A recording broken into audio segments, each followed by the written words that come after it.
Bem, pessoal, retornando ao nosso capítulo de gravitação, só revisando um pouco para dar prosseguimento, aqui a gente obteve a curva, o gráfico da curva do peso, como é que o peso de um astronauta de massa m varia em função de R, né? Ou seja, esse peso está variando por conta que a gravidade está mudando, né?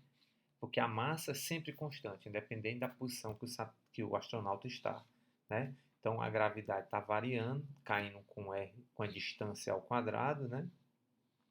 Tá certo? E aí o peso do astronauta muda. Um outro aspecto interessante que tem a ver com gravitação é o fato da densidade da massa da Terra não ser uma coisa constante, né? A densidade, como vocês estão vendo, ela decai à medida que você se aproxima da superfície, tá certo? Os materiais mais densos estão no interior, no núcleo sólido no interior, depois um núcleo exterior líquido e depois um manto quase todo sólido, né? Então, os pesquisadores descobriram que a densidade dos materiais da Terra não são constantes, porque uma vez que você calcula a densidade, que é a massa total da Terra, pelo volume da Terra, assumindo que a Terra é uma esfera perfeitamente, né? 4πr3 é o volume, com raio dado por isso aqui, você encontra qual é o volume. A massa da Terra é conhecida, divide pelo volume, a gente encontra que uma densidade média de 5,5 gramas por centímetro cúbico, ou 5.500 kg por metro cúbico. Mas sabe-se que os materiais, eles não têm essa densidade, né? Você pega vários materiais na superfície da Terra e não tem essa densidade, né? Que é uma densidade 5 vezes maior do que a da água.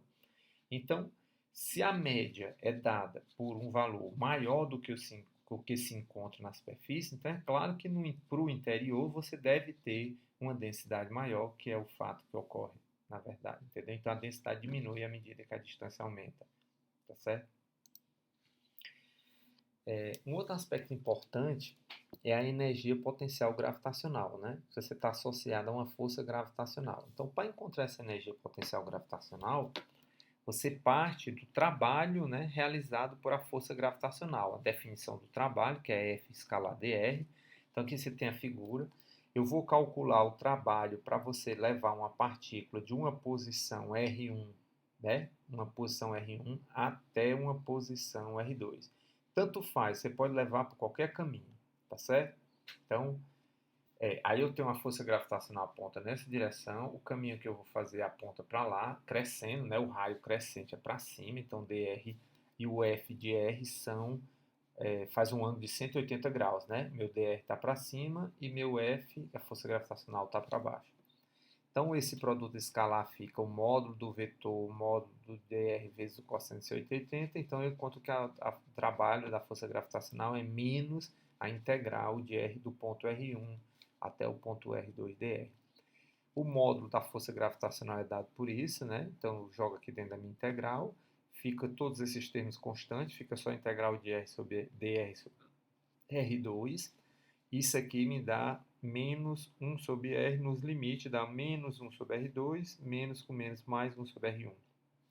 Colocando esse negativo para dentro, eu tenho que o trabalho é dado por essa expressão, tá certo? Se a gente diz que o trabalho é igual à variação da energia potencial, cada um desses termos vai virar uma energia potencial. Então a gente pode dizer que U é simplesmente menos Gm massa da Terra m sobre R.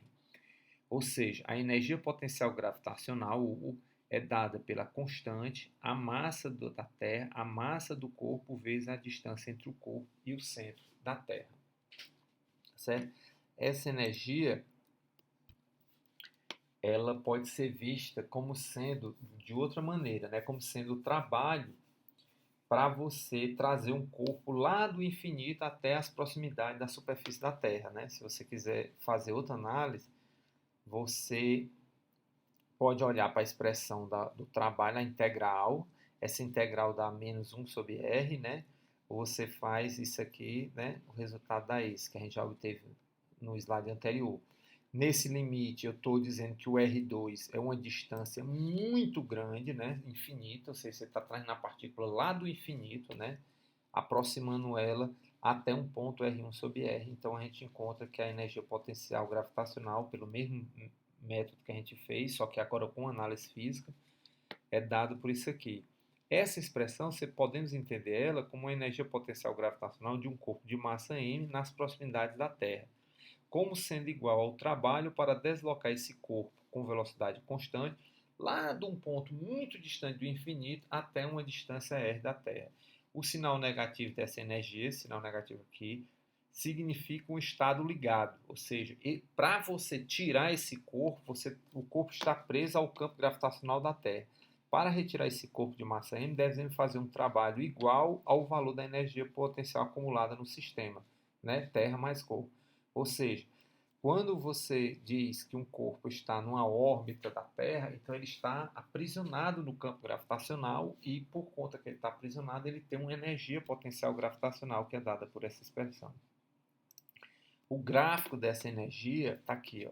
Ela é uma energia negativa, porque é um estado ligado, né? Então eu tenho aqui, por exemplo, um astronauta, quando ele está preso em órbita, né, a uma distância r, o gráfico de U do astronauta é dado por, né, quando a energia vai para infinito, quando o R tende a zero, né? Esse negócio vai para menos infinito.